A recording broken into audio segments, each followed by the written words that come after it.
So today what we're going to do is we're going to go ahead and install a different set of tires on the Fox body. I have had, oh, this guy's a little loose. I gotta mess with that. So because the Fox body is driven on the street a decent amount, the drag radial is not going to cut it for a couple of reasons. Number one, it has better grip than a street tire for sure, but it doesn't have the grip that I want out of a kind of a low power car that's light. And I always urge you guys to get a bias ply when you're going to go stick shift racing. The DOT Pro is great if you have an automatic car on a sticky track. In my opinion, that's the only use for a Mickey Thompson DOT Pro. But a slick might work on the street. It's not legal technically, it's not for highway use, but this car doesn't get driven like a daily. I just drive this around the block a couple of times, get some miles on her, and I'm a happy guy. So I went ahead and bought myself some slicks. I went ahead and bought two pairs of Mickey Thompson 28 by 10.5 by 15 slicks. Part number should be here somewhere so you guys know what I'm using. Oopsie, where am I? Here we go.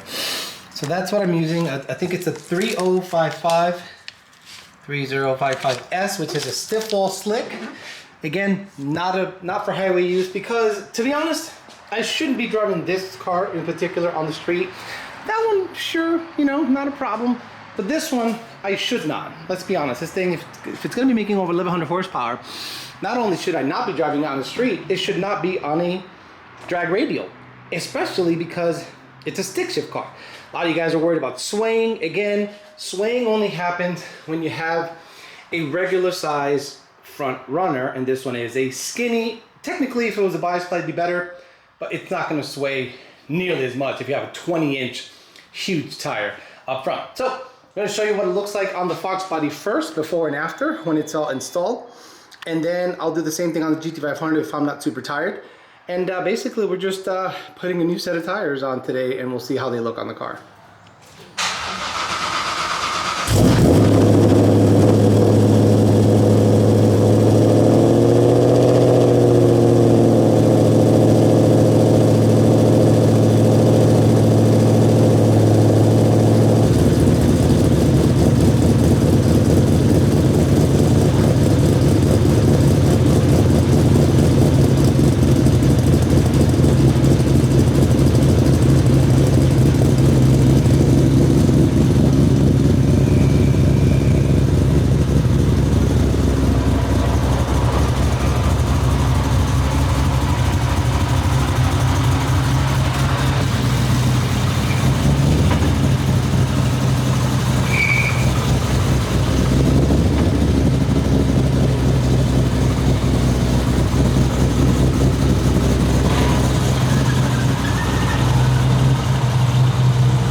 Notice how I didn't rev my car like a fucking retard 15 times?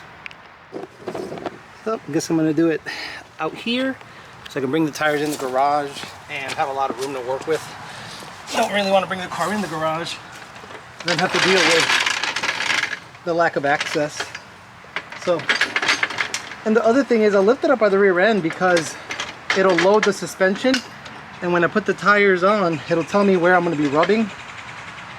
So I'll do one first, obviously, and then see how bad it is, see what I gotta do. I might have to space it out, which I don't really want to do, but let's see.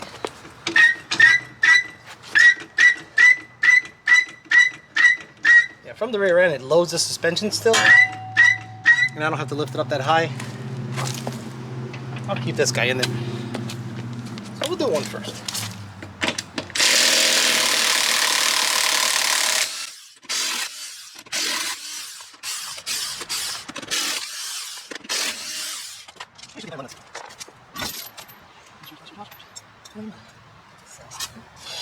Oh look, I do have a spacer, a couple spacers, so it's not ideal because it's not the right offset wheel.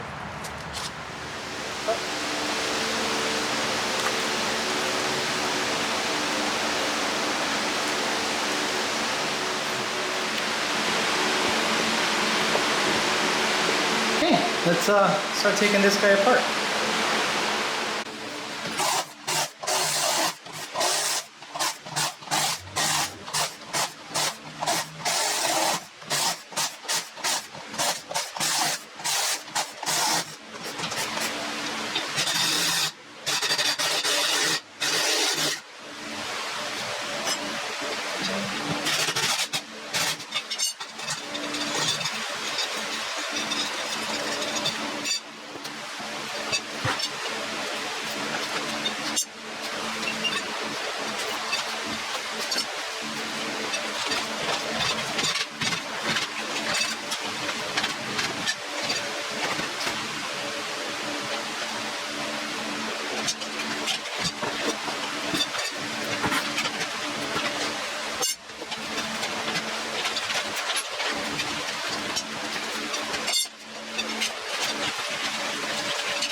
Actually, this way.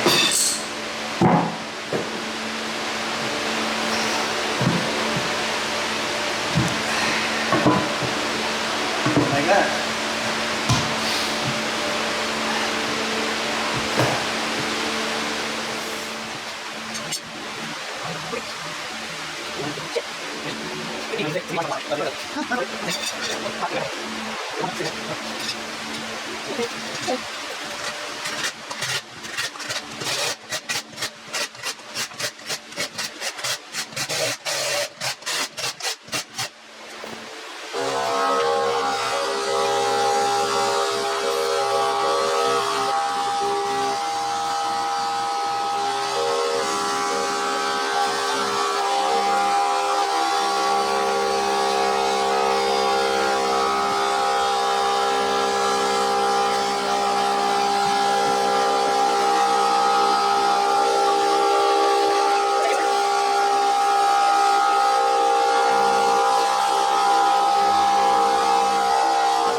Only crazy, but the 2810.5 looks narrower than the 275 6015 DOT Pro. But put it on the car, see how much air pressure I got in it after filling it up. Not even 20, it's 15? 15 PSI? Alright, let's go mount it, see if it rubs. Moment of truth. I mean, you won't really know until it's bolted up, but, you know. Alright. This is a process, so we don't have to film all this. Okay, looking good. Looks like it fills out the well nicely.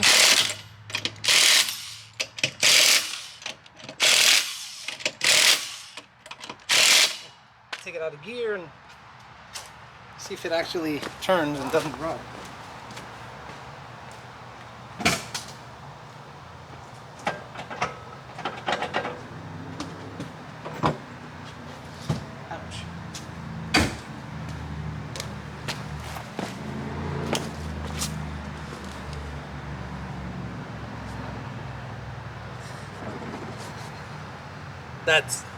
That's awesome. Beautiful. Okay, we're gonna do the other side, and don't have to show that because we already saw the process. We'll get it on the ground, take a look at it, and if it's not raining, we'll drive it, put it at about 20 PSI, see how good these things hook on the street, and then eventually when I get some time, see if we can 60-foot some stuff in Mexico or at the track when I get there, but it'll probably stay like this because this is not a street car.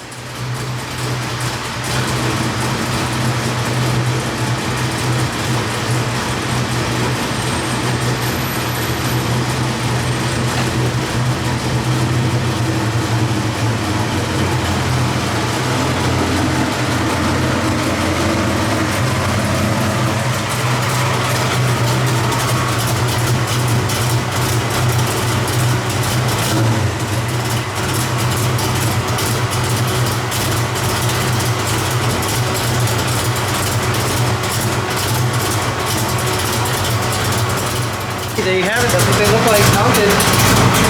good. Actually, they're narrower. They look like in the drag radials. I think they look better too. A little bit of a gap on them.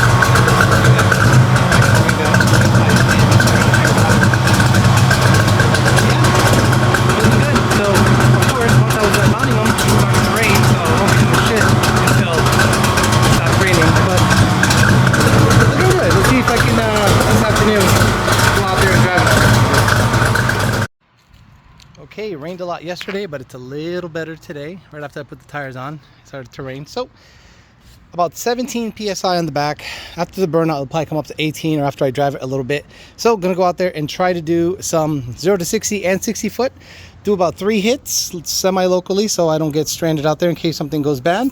Hopefully we'll get some draggy data, and I got the GoPro set up here so you can get a point of view, hopefully, of something like that. So we'll see how all that works out. For now, let me mount the camera up here, and hopefully we can get some good draggy data.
It's a dump, and hopefully the axles and everything stays together. So let's wrap up this video, and we'll be done. So I have 17 pounds in the tires. I'm going 60 miles an hour.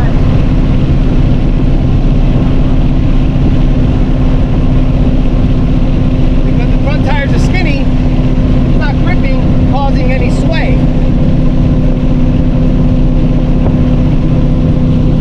People that tell you that bias applies and it runs skinny sways, they're wrong. There you go. Got a couple of 60 foot slash 0 to 60 runs in. About 3.6 is the best I could do slipping. I'm sure if I found concrete and laid down some pimp juice or something, it might be a little better. But I just wanted to get a get a feel for it. No swaying, feels very solid. The stiff wall Mickey Thompson ET drag seems to do really good, and I'm really familiar with them. So I'm going to go ahead and get it to the track as soon as possible to see if I can bust off a low 11 or a high 10. I'm hoping a high 10. Everything kind of tells me it's like a high 10 second car, so we'll see if we can get the car running a good number if I can get it up to a track rental pretty soon. Thanks for listening, guys. Talk to you later.